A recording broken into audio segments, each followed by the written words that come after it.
What's up, people? It's your boy MM2K back again with a special episode of Lyrics to Go. This is going to be another Stadia exclusive version. Hold on, it's a cold day, so we got a lot of things going on today, especially gear-wise. Let me zip this up so y'all don't hear that annoying rubbing of my microphone against my coat zipper. Okay, all right. So let me make sure y'all can hear me here too. All right. Okay, I think y'all can hear me. Okay. So here's what we got going on today. Digital Foundry's Richard Ledbetter just released the Stadia version of their analysis of Cyberpunk 2077, right? So,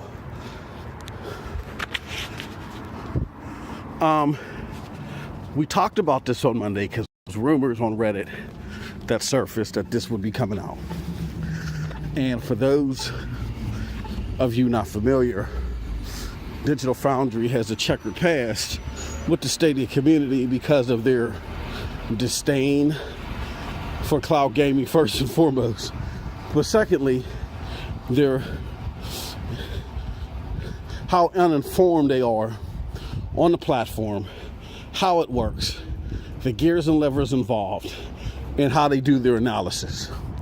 So I'm here to tell you that when we talked about this on Monday, we foreshadowed this, and we had explicitly said that when it comes to this analysis, this is not for the average consumer. That we feel that Digital Foundry, their use case is for the supreme nerd, those that just want to see technically how things work. Now, I found their version of analysis to be for peculiar, enlightening, and flawed all at the same time, right? And I say that because if you look at what they were doing, well, first and foremost, they knew this was going to be a problem. So that's why they got Richard Ledbetter to do it. Why do they got Richard Ledbetter to do it? Because those of us in the Stadia community, including myself, said that we like Richard. And I don't feel any different about Richard after this. I know what what Digital Foundry is good for. I know what they're not. I don't ever shoot the moon on them. I think out of all of the reviewers, Richard Ledbetter is the least controversial. He's the most transparent. And his transparency was top notch at the very beginning of the video. And because of that transparency, I want to say that he pretty much rendered the purpose of that video useless because of his transparency. And that's cool. Maybe it was inadvertent. Maybe it was purposeful. Maybe it's just, Richard saying, hey, I don't ever shoot the moon on myself too. For those of you that are looking for mud to sling from a purist standpoint, you're not going to get it from this video. So, that's maybe why he did what he did. Now, what am I talking about? Well, at the beginning of the video, Richard admitted he does not have the connection to rate Stadia at its peak performance. So he had to go to a spot where first it was a cellular service and then there was Wi-Fi service. And so he's running Stadia over Wi-Fi in a close to a building. He was in their parking lot. He was in their parking lot. Now, he rated their connection.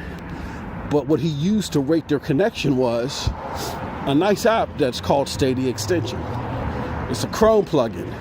So he wasn't even using it on the Chromecast Ultra, which is the premier way to play Stadia. He was using it, on a secondary way to play Stadia. Wasn't even using it on the premier way to play Stadia. Again. So,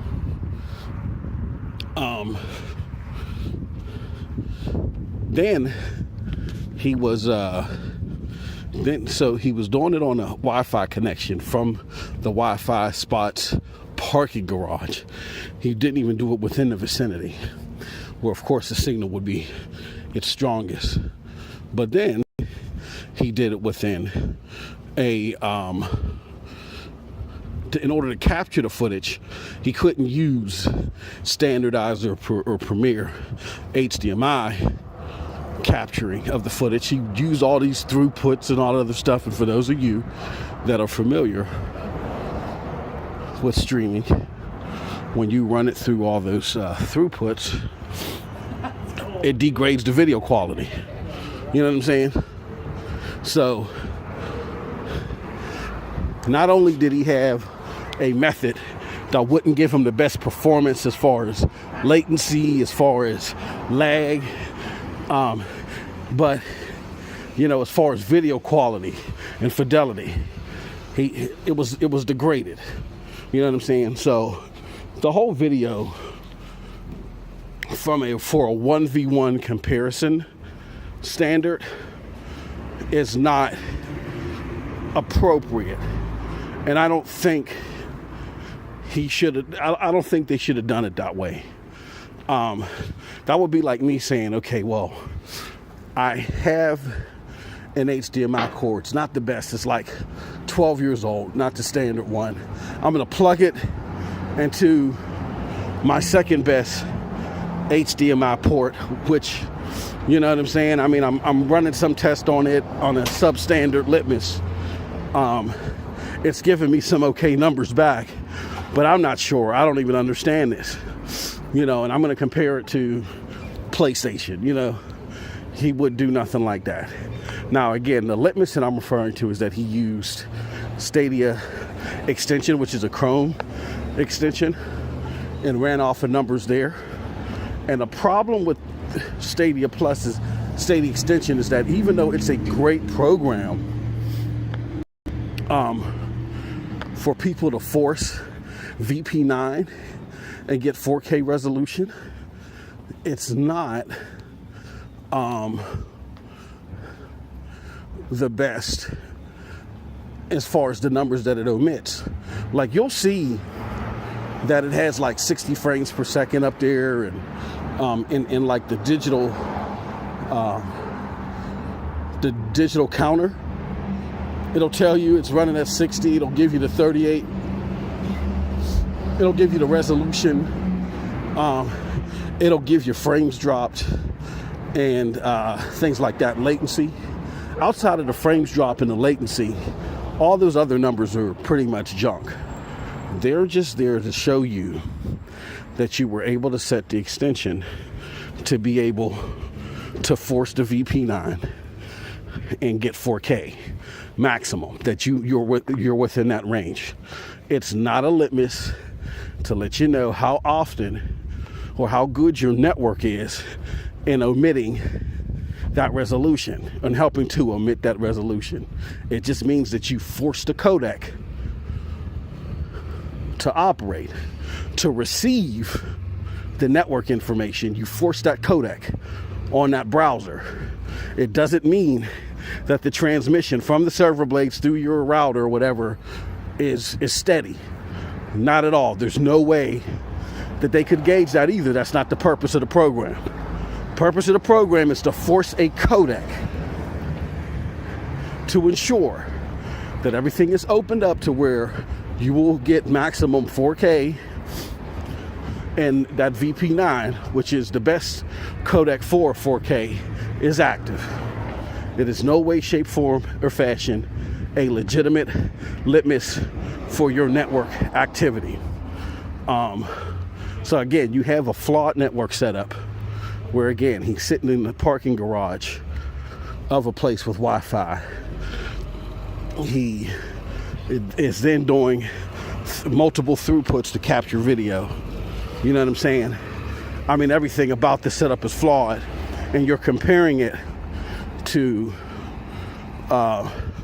gameplay where your footage is at its maximum settings, which is on the Xbox. So as a comparative video, it falls short. It falls very short, and it's a little embarrassing that they try to punt it off this way. That being said,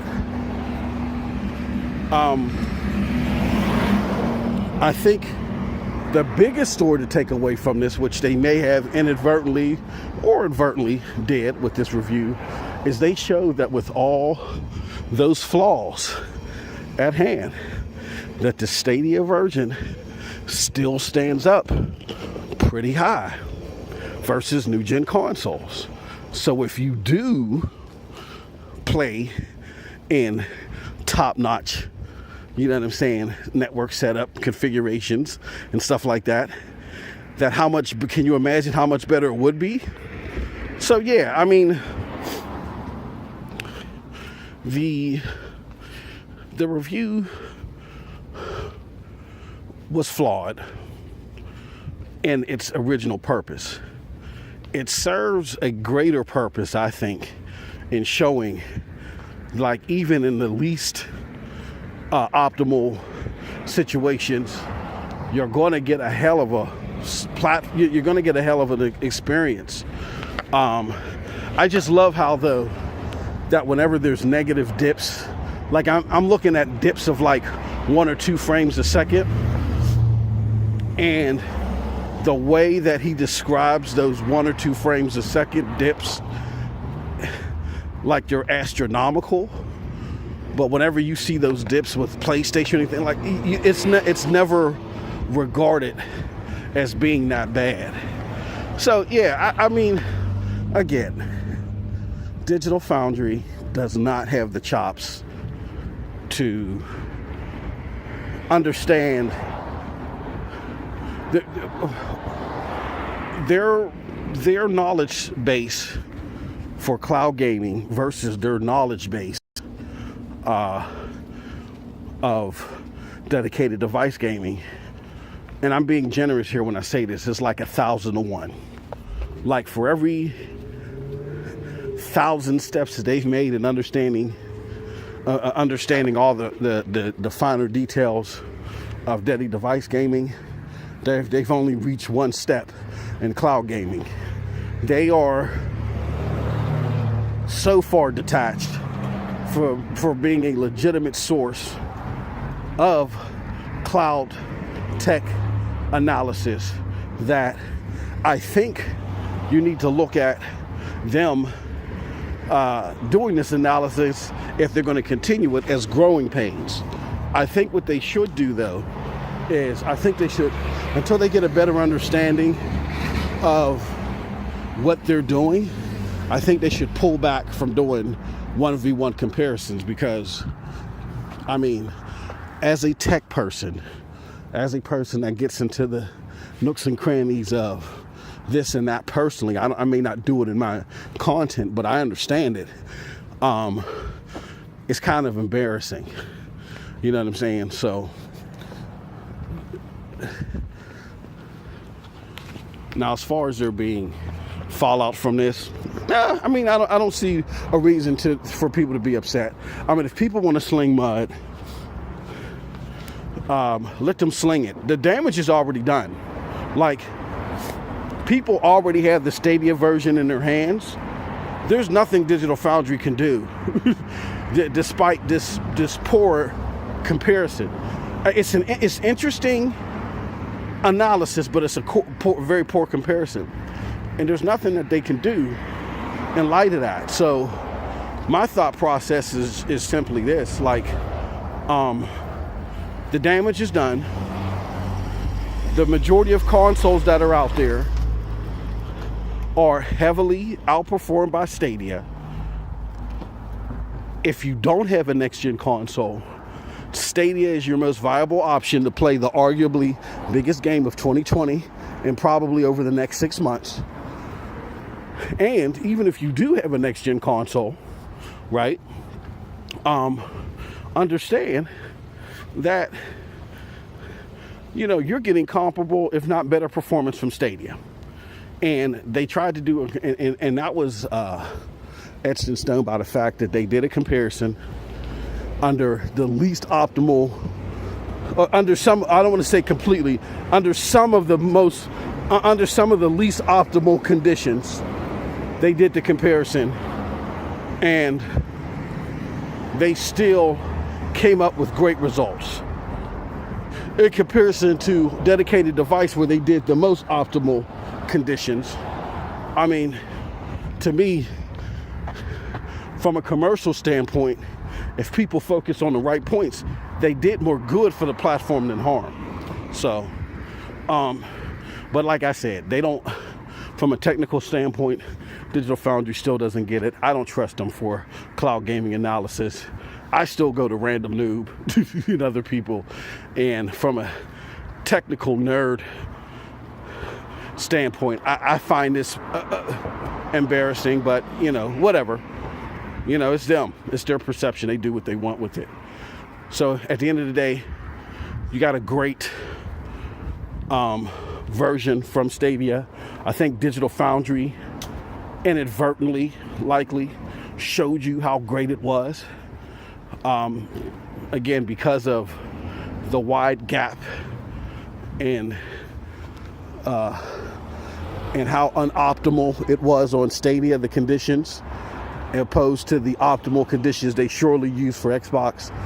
And, you know, the future of the platform is bright. With that said, that's it from your boy. Let me know what you think about all this in the comment section below, because like I always say, here's what I think. But if you did like this, share this out. Let people know about it. And I want to give a special thank you to our members.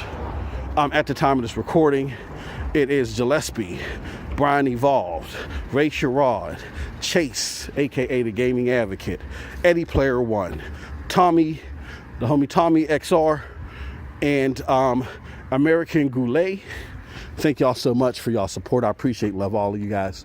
With that said, you all have a wonderful gaming day. Peace.